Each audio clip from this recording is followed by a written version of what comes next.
Okay, so I already I'm Holly Ramsey, and I'm doing, I'm in school for instructional leadership. So they want us to interview important people around the county so that we can get a lot of knowledge of how important different positions are, not just within our local school. So I'm just going to jump right in. And so the first question I want to ask you is, what impact does your position have on student achievement system-wide? Well, technology is kind of an impact in many different directions for students. So some of it is software based, some of it is just simply keeping up with transfers in, transfers out, things like that. Mm-hmm. Wi-Fi access, because we're a BYOD district, and making sure that the students who don't have a device have access to devices within the school. I also work with librarians and do a lot of professional development with them, which also impacts students in the classroom. And there's just a lot of different ways that we do have an impact.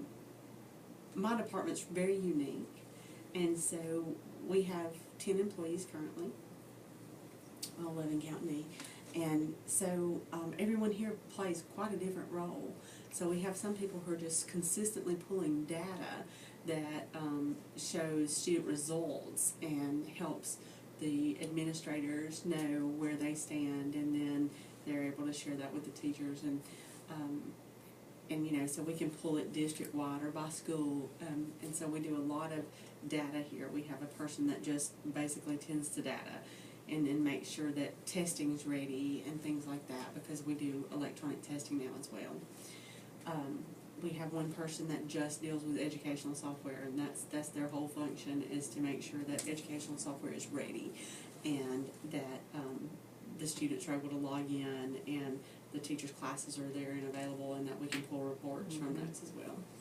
And then we have one person that just deals with our student management system, so make sure that everything's correct in iNow, does class rank with the counselors, and helps everyone learn to use iNow properly, which is now Choppable, if you didn't know that. So we're moving over to that, and so basically there's just a whole lot of different roles here. And then we have my network manager, and he just makes sure that the Wi-Fi's up and the switches are working and the internet's up, and things like that. We are blessed. Y'all do a great job. Y'all really do. How does central office role, such as what you do, have an impact at the local school level? Which you kind of, I think you may have just answered that in that question with that. So we'll move on. How does your role determine priorities across the system so that each school's vision and mission is accomplished? We work close with technology coordinators at each school, and we work with the librarians at each school. We work with the administrators at the schools, and we always try to make sure that they have a say in what we're doing. We'll send out surveys, and like most recently, I say most recently, it's been a while now, but we had furnished iPads for every teacher. Mm-hmm. And then we were going to start supplying carts, and so we put a cart of iPads out there. And so before I purchased another set of iPad carts, I did a survey and said, if you had the choice between a Chromebook and an iPad cart, which one would you prefer? And overwhelmingly, they said Chromebooks. Mm-hmm. So the next purchase we made was a cart of Chromebooks, and then when we decided to do that again, it was like, do we still want to do Chromebooks, or do you want more iPads? And they were like, we want more Chromebooks. So they definitely have a voice in the things that go on with technology. That's awesome. Communication is key. How do you think, or how has your role evolved from when you first entered education? Oh, wow. Definitely changed, because and of course internet technology changes. It has, and I came from the classroom. Okay. And as a business education teacher, which was like right there in the computer lab, and back then it was just simply a computer lab, and you taught business there. And then things have evolved. I've been in the technology department, I guess, I don't even know how many years, over 10 years, 10, 11 years, 12, 13, I don't know. A lot of years. And so my role has changed in my many years here, I have gone from being an application support specialist, which was mainly supporting the software side of things, but at that time, you can imagine 15 years ago that we might have had one or two programs. It Right. wasn't like it is now. And so technology has really grown in the 16 years that I've been here, because we have gone from having just what's now called iNow and CCC, which was an educational program, to having a whole group of programs that we have to deal with. And after I was the software person, I was the professional development person for technology. So I did professional development system-wide, and which is a very, very key part of things. And so that's what I did before I became director. But when I first started in this department, there were 4 of us. And you have to imagine there are 17 schools, 21 locations district-wide, and most of those have multiple buildings. So we have a server in every one of those locations, and we have multiple switches in all of those locations. We have routers in all of those locations, so we have to change those things out as technology changes. And just in my time here as the technology director, we have pretty much gone through a whole entire infrastructure, because when I came, the infrastructure was from like 1997. Okay. So when we attempted to do the BYOD, it just crashed our network because it couldn't handle it. So It's definitely changed. we are then over now time. up to speed on all of our switches and routers. That's awesome. And you know, we've had to increase the lines. We're a point-to-point building, so basically we have a line that goes from here to every community, and we have 7 communities, and so we have one that goes to every community, and then, you know, it branches off to the elementary school, or Right.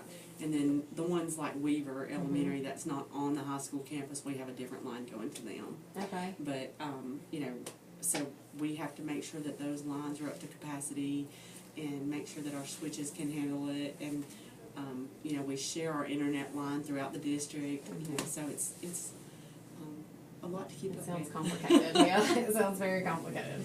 How are your roles and responsibilities different across like the elementary, the middle, the high? Like, how is that different? How are they alike? Okay, they're different. I would say because they have different needs naturally. So as you're trying to, there's not always a district-wide solution just simply because they don't do the same thing. I mean, everyone's there to learn, but the equipment's a lot different. So if you were going to place something in a kindergartner's hand, it might be better to be an iPad than it would be a Chromebook. You know, so it's just a little bit different the way that you think of things. But I mean, as far as the main network is concerned, it's the same. basically the But when it same, comes to the hands-on equipment, Specifics, it's yes. different. Okay. What changes do you see that need to be made in order for your job, to have a greater impact on positive student achievement? Well, I'm going through a couple of things right now.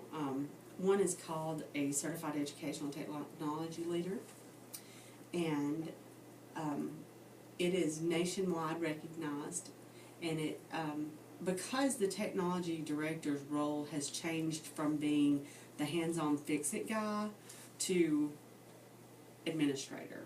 Right. I mean, 5 years ago, it was still a hands-on fix-it person, and now it's really turned into an administrative role where you are actively helping make decisions, and you know, and that's statewide. And so the second program that I'm in is called Chief Technology Officer, and it's through the State Department because they want to make sure that the people who are serving in these roles have the knowledge that's needed to be that administrator. Right. And I've been through the instructional leadership, and so I have my administrative certificate. We learned a lot of that in there, but when you add the technology component into it, you want to be as well versed in that as well. Right. That's awesome. Okay, and this last one, does the position that you hold impact decision making of school system leaders, such as our superintendent or the school board, and if so, in what way? It does. The first thing that was needed after I became director here was a new infrastructure, because again, ours was from 1997 or 99. It was from way back. And so, you know, you have to get involved with the superintendent and the board to be able to make that kind of change, Right. because it's a very expensive change. And so, I sat down with the superintendent and the CSFO at the time and just said, you know, these are the things we need, what can we do to get there? And we were able to use capital money to make those changes, and of course that has to be board approved. And so that's that was the first thing. And then of course, as you make decisions, you include all of the key role people. We just recently implemented a data governance policy, and that's certainly not something that belongs to the technology department. That belongs to the district.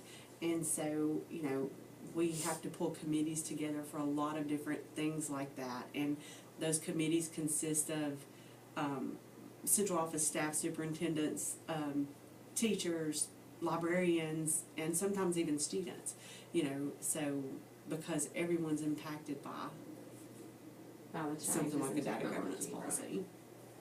Okay, well, I really appreciate your time Sure. and taking the time out and letting me interview you, because I have learned a lot in this short 15 minutes, so I appreciate it. Sure. And we're finished, I Okay. guess. And Well, make if sure there's that- anything that you feel like